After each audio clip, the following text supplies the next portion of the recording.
Hai studio artis. Tahun 2025 baru saja dimulai, tapi dunia hiburan tanah air sudah dikejutkan dengan kabar kurang menyenangkan. Beberapa artis senior yang telah menghibur kita selama puluhan tahun kini tengah berjuang melawan sakit parah. Kesehatan mereka menurun drastis, membuat keluarga dan penggemar khawatir. Lalu, siapa sajakah mereka?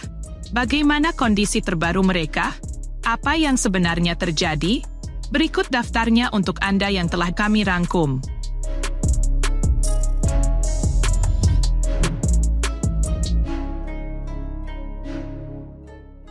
Deddy Mizwar adalah seorang aktor, sutradara, dan pegiat politik yang lahir pada 5 Maret 1955. Pria yang namanya melejit sebagai aktor ini kini telah berusia 69 tahun. Di usianya yang hampir menginjak 70 tahun, Deddy Mizwar mengidap penyakit asam urat dan diabetes. Hal tersebut ia ungkapkan melalui vlog milik Andre Taulani di kanal YouTube Taulani TV. Uniknya, Deddy Mizwar menyebut bahwa dirinya menjalani terapi dengan petai, makanan yang memang cukup populer di kalangan masyarakat Indonesia.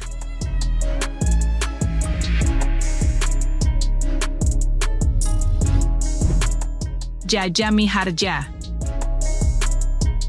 Di era 1980-an, siapa yang tidak kenal nama Jaja Mihardja?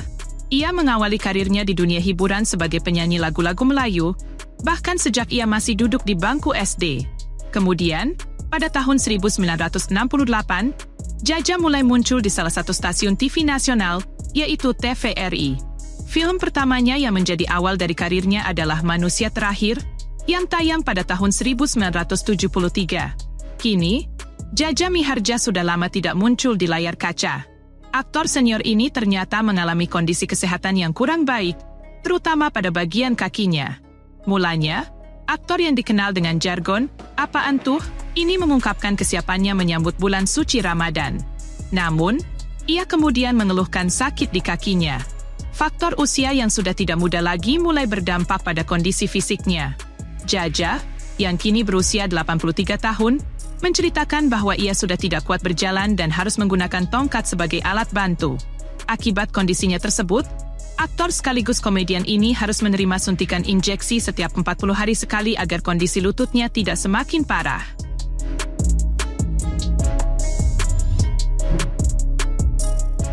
Ming Bagito. Kabar mengejutkan datang dari salah satu pelawak kondang Indonesia, Ming Bagito. Kondisi kesehatannya dikabarkan menurun karena ternyata ia mengidap penyakit jantung koroner. Karena penyakit ini pula, Ming Bagito harus menjalani operasi bypass jantung. Istri Ming Bagito, Lisma, menjelaskan bahwa mereka tidak tahu jika kondisi pembuluh arteri Ming sudah sangat buruk. Lisma berujar bahwa ia tidak pernah membayangkan sang suami harus menjalani operasi bypass jantung. Saking terkejutnya, Ming Bagito sendiri sempat terdiam dan tidak bisa berkata-kata. Komedian senior ini kemudian menjelaskan kronologi saat ia mengalami serangan jantung di rumahnya. Ming mengaku mulai merasakan sakit di bagian dada saat sedang menjalankan salat malam. Pelawak berusia 70 tahun ini meminta doa dari masyarakat untuk kelancaran operasi dan kesembuhannya melalui sebuah video yang ia buat.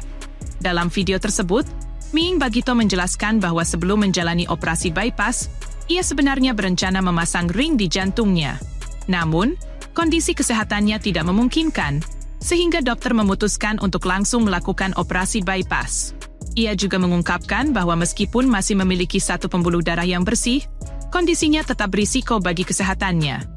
Hal ini disebabkan oleh lokasi pembuluh darah yang berada di pertigaan, sehingga menyebabkan penyempitan dan penyumbatan aliran darah.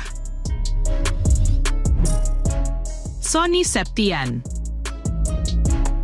Kabar kurang mengenakan datang dari presenter dan aktor Sony Septian. Aktor yang juga merupakan suami dari Fairuz A. Rafiq ini mengalami penyempitan pembuluh darah di otak hingga harus menjalani operasi. Salah satu perawatan yang harus dilakukan Sony adalah belajar berjalan kembali. Fairuz A. Rafiq mengungkapkan bahwa kondisi terbaru sang suami kini sudah membaik. Fairuz mengaku sangat bersyukur karena Sony sudah mulai bisa berjalan, meskipun belum bisa beraktivitas normal. Sony masih memerlukan waktu pemulihan selama kurang lebih 6 bulan. Situasi ini membuat kondisi mentalnya menurun karena ia tidak dapat bekerja sementara waktu untuk menafkahi keluarganya.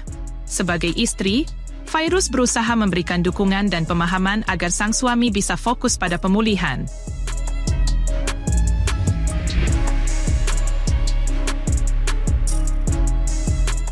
Nama Wahyu Otong Sanjaya, atau lebih dikenal sebagai Wahyu S, merupakan salah satu penyanyi dan pencipta lagu ternama di industri musik Indonesia pada era 1980-an. Salah satu lagunya yang cukup terkenal adalah Senandung Doa, yang melambungkan namanya. Kini, kondisi kesehatan Wahyu S dikabarkan menurun. Penyanyi dan pencipta lagu kelahiran 13 Juni 1959 ini sedang menjalani perawatan di rumah sakit. Kabar ini terungkap melalui unggahan terbaru dari penyanyi senior Dian Piesesha, yang datang ke rumah sakit dan memberikan semangat kepada Wahyu S. Postingan Dian Piesesha tersebut langsung dibanjiri komentar dari netizen. Banyak yang mendoakan agar Wahyu S segera diberikan kesembuhan. Dian Piesesha sendiri merupakan salah satu penyanyi tersohor di era 1970-an hingga 1990-an, dengan beberapa lagu hits yang diciptakan oleh Wahyu S. Glenn Alinsky. Kabar tidak menyenangkan datang dari aktor Glenn Alinsky. Aktor berwajah tampan ini baru saja menjalani operasi hipertrofi turbinat atau pembengkakan pada turbinat hidung. Operasi tersebut dilakukan pada 23 Januari 2025. Kabar ini diketahui dari unggahan sang istri, Chelsea Olivia, melalui akun Instagram pribadinya. Dalam video yang dibagikan Chelsea, ia terlihat memeluk Glenn yang sedang duduk di ranjang rumah sakit. Unggahan ini pun dibanjiri doa dari para netizen untuk kesembuhan Glenn. Rupanya, Glenn Alinsky sudah 2 kali menjalani perawatan di rumah sakit dalam sebulan terakhir. Ia berharap bahwa ini akan menjadi kali terakhir ia harus dirawat. Ageng Kiwi. Pernahkah kamu mendengar kisah mistis tentang santet? Ternyata, hal ini dialami langsung oleh penyanyi sekaligus aktor Ageng Kiwi. Ageng Kiwi mengaku pernah mengalami kelumpuhan total hingga tidak bisa bergerak sama sekali selama beberapa bulan. Tidak hanya lumpuh, ia juga sempat mengalami mati suri selama 2 malam 1 hari. Dalam kesaksiannya, Ageng Kiwi mengungkap bahwa dirinya mengalami santet banaspati yang dikirimkan oleh orang dekatnya sendiri.